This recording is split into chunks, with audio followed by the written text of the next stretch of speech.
Krakow, Poland is where Katarzyna Zowada began her life. Katarzyna was a student at Jagiellonian University in 1998 when she was 23 years old and studying religion there. She was very unsure of herself and didn't have a plan laid out for her future. In fact, during the first trimester of her first year at university, she had been studying psychology before deciding to switch to history, and then changing her mind once more to settle on religion. She was quite indecisive and didn't have a clear path laid out for herself. She was said to have a kind heart but a delicate disposition. She avoided interacting with the other participants in her class and instead chose to keep to herself the entire time. Since her father had passed away 2 years earlier, she had been particularly depressed and reclusive ever since. Katarzyna had a particularly special relationship with her father, and the unexpected death of her father had thrown her into a deep depression. Due to the severity of her condition, she decided to seek help from a psychiatrist in order to treat it and work toward bringing her illness under control. Beginning in October 1998, Katarzyna gradually decreased the number of days per week that she spent in university classes until she eventually stopped attending university altogether. It is not known what caused this, but it is possible to speculate that it was most likely due to her poor mental health. The reason for this is unknown. Katarzyna was scheduled to meet her mother at the psychiatric clinic, Nowa Huta, on the 12th of November in 1998. It was there that Katarzyna had received treatment for her depression. Katarzyna was supposed to arrive at the clinic at 6 o'clock, but she was nowhere to be found when the clock struck 6 o'clock, and the appointment was supposed to begin. As more time passed, her mother, who was waiting for her, became increasingly concerned about her daughter's whereabouts. A quarter of an hour, then half an hour, and then an hour passed. The intuition of Katarzyna's mother told her that something was off. And she was right. It was not in character for her daughter to be late for her appointment, and it is highly unlikely that she would have kept her mother waiting for her at the clinic without first informing her that she would not be coming. During the subsequent months, it appeared as though Katarzyna had vanished into thin air. Before a gruesome day on January 6, 1999, nobody knew what had happened to her after she disappeared. A member of the crew aboard the Elk Pusher tug, which was moving along the Vistula River, reported hearing something become entangled in the ship's propeller. The majority of the time, the problem was caused by tree limbs, which could be removed in a matter of minutes. As soon as the crew removed the latch, they were confronted with a putrid odor that they had never experienced before. They stuck a piece of foreign matter in the ship's propeller, but they were able to remove it by reaching into the propeller and pulling it out. This foreign matter was a strange type of material that was thick and rubbery, and it was unlike anything else they had ever seen. At first, no one was able to determine what the thing actually was. It wasn't until the crew started pulling on the strange object that they noticed the human ear.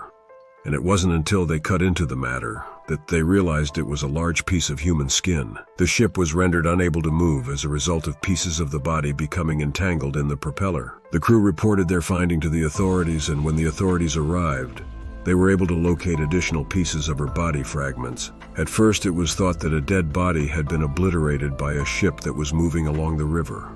However, when the pieces of the body were examined, it was discovered that the skin from the torso had been removed on purpose, and the limbs, head, and other body parts had been severed. The preparation of the skin suggests that the perpetrator had the intention of making a skin suit out of it so that it could be worn. An examination by the investigators revealed that the skin had been present in the Vistula River for a period of time equivalent to several weeks at this point. On the 14th of January, following an exhaustive search of the river, which is the longest and largest river in Poland, a right leg was also recovered from the waterway. Later, they also discovered fragments of clothing, but the remaining remains, such as the head and limbs, were never discovered. Polish law enforcement collaborated with their counterparts in Portugal and the United States, as well as DNA experts, to determine that the skin belonged to Katarzyna, who had been reported missing. They referred to the case as Leather throughout the conversation, a nod to the deeds that Leatherface was responsible for in the Texas Chainsaw Massacre. The investigation led to the conclusion that Zowada had been beaten, tortured, and finally skinned alive. There were indications that Katarzyna Zowada had been held captive for a period of time, as there were signs that her right leg, one of the body parts that were found, had been tied to something. During the time that she was held captive, it appeared as though she had been drugged. After conducting additional tests, it was discovered that Katarzyna's passing had not been an unexpected one. Her murderer had put her through excruciating pain before finally putting an end to her life. The student, who was 23 years old, was first beaten, and then her neck, armpits, and groin were cut with a knife. Ultimately, she passed away due to a loss of blood. After that, her skin was peeled away. According to the findings of the specialist, Katarzyna died from a lack of blood, and her murderer removed her organs from her body while she was still alive. Her death was ruled to have been caused by excessive loss of blood, and the autopsy revealed that she had multiple stab wounds, chop wounds, and lacerations on the parts of her body that were discovered. It was determined that the skin was cut with a high degree of precision by the murderer. At first, the police had no leads in the investigation into Katarzyna's murder. In addition, for a while it seemed as though it would just be another unsolved mystery. However, that did not prevent the police from attempting to investigate the matter. Investigating unrelated murders that had been committed in a manner that was eerily similar to that of the person who had murdered Katarzyna was one strategy. One such instance involved a man who first killed his father and then scalped him. Due to the rarity of skin fetishes, the suspect in Katarzyna's murder was subjected to a comprehensive investigation by the police. But alas, that line of inquiry didn't produce any fruitful results. The investigation was shelved for a time, but it was reopened in the future, and it was at that point that the initial significant breakthrough occurred.